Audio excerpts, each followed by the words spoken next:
Is there anything in the Quran to suggest that daughters are the property of fathers and that wives are the property of husbands? On the contrary, the Quran blames the father who, when he gets a baby girl, he feels distressed and his face becomes dark. Not only going more than this, killing the girl or trying to abuse her or maltreat her or anything, even just the feeling that he had an inferior creature. This is condemned by the Quran. The Quran is expecting the father to be as happy for having a girl as he has a boy. So this is with regard to the daughter. With regard to the wife is not a property at all. The wife is a partner in this family. Her consent is essential for marriage. He cannot marry her without her consent. And they are equal partners in running the family, as every decision should be made by mutual consultation and consent. She has all her equal rights from the civil point of view, from the political rights in the family itself. She does not lose even her name, because the tradition in Muslim family that the woman cannot lose her name after marriage. She has the same maiden name. So related to her father, the husband cannot have any authority on her body. Can you explain the inheritance law in Islam and how it provides independence for women? In principle, the rights of inheritance are given to three groups. The wife or husband, this is the first group. The parents, this is the second group. The children, this is the third group. And when there are a party which is missing, then the inheritance may go to somebody else, to the brothers, sisters, something like this. But these are the main categories which have right in distributing the inheritance. For the spouse, whether the wife can inherit from the man, what we notice is giving women in general half of the share. Not in every case, but in most cases. There are cases when a woman and a man have equal shares. But there are in most cases, the woman gets a half from the share of the man. But this is according to the view or the vision of the law that the woman has no responsibility at all in spending anything on herself. Some man should be responsible for her, either her father, her husband, her brother, her son, and all what the woman earns is just a private and a personal property for her.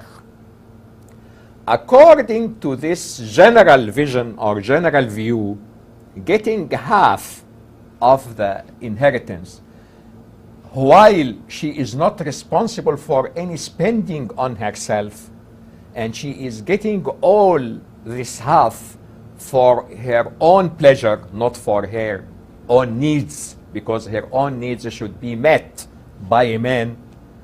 Accordingly, and within this comprehensive view, I don't think that there is certain injustice except the psychological injustice that she feels anyhow that she has the half of any man who is in the same status, and this may be psychologically hurting her.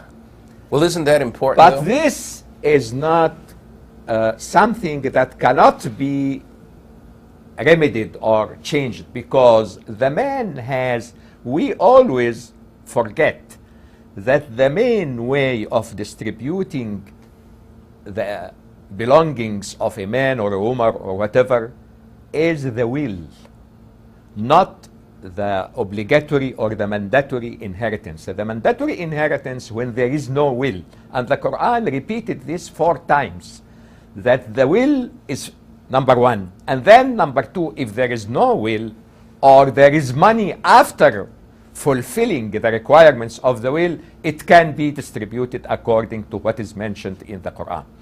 The will can then give any woman, whether she is the wife or daughter or whatever, a certain share without any discussion and without following the mandatory way. And if there is a will, the will has priority to the mandatory distribution of inheritance according to the Quran. So there is always a way to give the daughter or the wife something to make for the difference, because in our society now, you cannot say that the woman has someone who should spend on her. She may have the responsibility to spend on herself, to earn her living, to rear her children. So I think that this can be changed, can be amended in a way or in another through the will. I'm curious, Professor, is a woman's consent required before a marriage can take place? Yes, of course. No marriage can be forced or imposed on a woman. Even if her father decides this or her family, her consent is essential. What may be complementary, if she agrees, is the consent of her parents necessary or just complementary, can support the marriage. But her consent is basic. There is no argument among the jurists about this, that no woman can be married without her consent. But it is better to get also the consent of her parents. If there is a contradiction and she insists on the marriage and her parents insist on the rejection of the marriage, then we have different views among the jurists in this case. Well, what exactly does a Muslim marriage contract consist of? It can first I wanted to, here in the positive law or in the common law, there is always differentiation between the formal contract, that the contract should be formulated in a certain way, and the contract which is based on consent, that the main thing is consent, but it may not be formulated or represented in a certain way. And the difference is clear in something like the real estate. In the real estate, it should be registered in a certain way or put in a certain way so that it would be accepted legally. For the marriage, it can be registered or formulated so that when they go to court, the burden of evidence is clear from the registration. But the marriage itself happens in Islam, whether it is registered or not registered. It is a contract based on consent. But if they wanted to write something and they wanted to put many conditions, like, for example, the woman wants to follow up or to continue her studies, to go in business, what will happen if she has a job in a place and the man, her husband, has in another place? How can they solve this problem? Is she allowed to accept any job in any place, or the consent of her husband is essential? All this can be put in the contract. The contract is not you marry Mr. X, yes, you marry Miss X, yes, and this finished. You can add whatever you like of conditions, and I think we haven't this tradition, practically speaking. Always it is restricted to the vows, and after this many differences are emerged according to the situation. Does she study? I found many, especially now in the Middle East or in Muslim countries, you find young people going to study abroad. Their families find it is better for them to marry before they go, and they marry. Then their wives here want to study also because they stay at home for maybe 15 hours and their husbands are at the college. So they want also to study, and they have no children, probably because of birth control or whatever, until the husband can have a job and so on. So and I found a lot of complaints here. We want to study, but this was not settled before. And sometimes this raises a conflict with the husband. I want you to devote all your time for me. I am tired all the day outside and I want to come home, not to find you absorbed in your homework or something. We find practical differences because this was not settled before.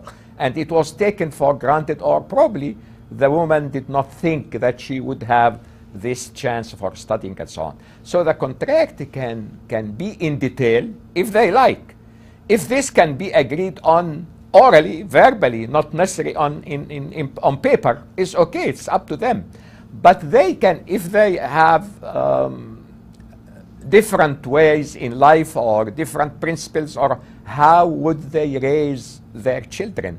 Would they follow the culture of the country that they would go? Suppose that we have a mixed marriage from different ethnicities. How can the children would be raised?